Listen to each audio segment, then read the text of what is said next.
Hi there, Jonathan here. Today I want to talk to you about confidence. Because let's face it, you're either born a really confident person or you're not. Right? Wrong! You can feel more assertive and you can have more self-belief using a number of mind tools where you use your mind and your body in different ways. So I get loads of emails and Facebook messages from people who've been told they're just too sensitive or they need to get out there and mingle more. So what do you do when you have low self-esteem? What do you do if you doubt yourself and you'd really like to be more confident at work as well as in everyday disagreements like at the shops or over parking spaces? Listen, I was really nervous and wound up tight as a teenager.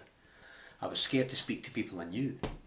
I was so conscious about my skinny arms and my skinny legs that I tried to be the last into the showers at school. I dreaded having to read aloud in class. And by the time I was 19, that toxic thinking had burned a hole in my stomach. And I was diagnosed with a duodenal ulcer. What a crap superpower. And then after having a conversation with somebody, I would go away and I would mentally analyse and post-mortem everything I'd done and everything I'd said, and I could usually find something that I could criticise myself for and feel bad about. Do you know that way? And the few times I have mentioned my low self-confidence from the past, people have skimmed over it because they don't see that now. I remember it vividly though, I can assure you. And to be honest, I've worked on my own self-image over the last 20 years. Especially learning NLP and hypnosis. Those are the things that really made a big change for me. And I want to share some of those mind tools that I've learned with you. Or anyone else that you know who needs to come out their shell more. And these secrets can be yours too if you just buy my new book, only 300 payments of $19.95. Just kidding. First of all, seriously, girls, stop buying the fashion magazines with endless pictures of perfect celebrity bodies and plastic surgeons' pet projects. Guys, stop buying those other magazines. You know, the ones you used to keep under your bed, allegedly.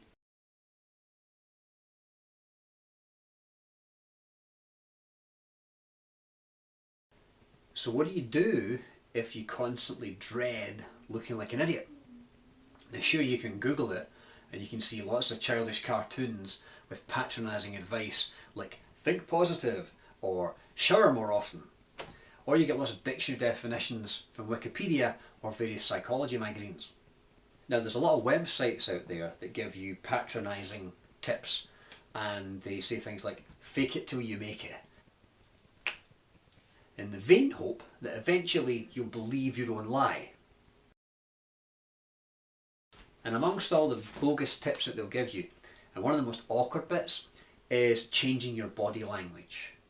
Now, most of the online stuff is nonsense, but let me give you a couple of things that maybe do work. Try and avoid the Prince Charles, or the reverse Prince Charles. Try not to do the weird psycho eye thing. Stop fidgeting. Stand up straight, shoulders back. If we feel shy or smaller than people, we actually get smaller than them. We tend to slouch, we go inward, we contract, we look down. One thing you'll always see about the alpha male or the alpha predator is that they take up more room. They claim their territory. To look and feel confident, we need to get bigger and take up more space. Now I highly recommend a great book called Why Men Don't Listen and Women Can't Read Maps, or one of the other books by the same author, The Definitive Book of Body Language by Alan Pease. Both these books teach you about power poses and the way authority figures use their physiology to demonstrate power and guess what? Confidence.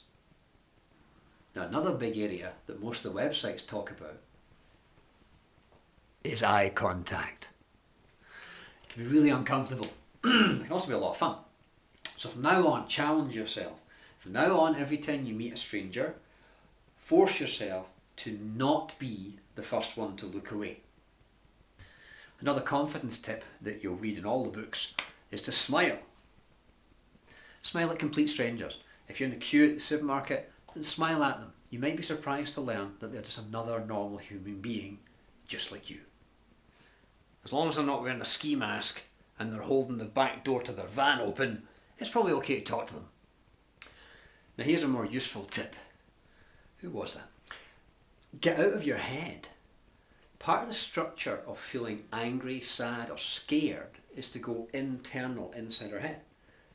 Part of the way we feel great, upbeat, motivated, positive is when we're focused on the outside or external. So if I'm talking to someone, I'll put all my attention on them. I'll look at their hair, I'll look at their eyebrows, I'll try and see if I can tell the colour of their eyes. If you put 100% of your attention on the other person, there's no room for you to be thinking about how you look or what you're saying. One more tip. When you talk, slow down. See, when we're excited or when we're nervous, our voices tend to speed up. Now, I'm really guilty of this. I talk really, really fast, and then people can't understand what I'm actually talking about. So they go, what? And I think, didn't you hear me? And are you stupid? What's wrong with you? And then they think I'm not a nice person, and it's all gone Pete Tom. So here's some advice. Take a breath before your next sentence. And when there's a comma in your sentence, pause. The most confident people walk and talk as if they've got all the time in the world. And there's power in silence. So act like you own the joint. Literally. If you're in the supermarket, pretend in your head it's your supermarket. If you're in the pub or a shop, pretend it's your shop and you're the manager. How would you behave if the person was on your turf? So no, it's not that you're either born with it or you're not. There are actual steps that you can do to train yourself to feel and appear more confident. It's like any other skill you've ever learned. You work at it, you practice it, and with repetition, eventually you get the hang of it. And no one will be any the wiser. They'll just think, what a nice person you are. So I hope you enjoyed those. But if you want the really good stuff, then sign up for my free webinar where I'll be covering about 6 techniques that you can use to really build your self-image and self-esteem from the inside. So you'll feel better about yourself and you'll be happier dealing with other people too. You just tune in at the right time in the safety of your own home. You can just lurk, there's no need to speak, and I bet you're going to get inspired and I bet you'll have some questions for me. So just enter your details in the box somewhere around about here and I'll see you on the other side. Take care. Bye bye.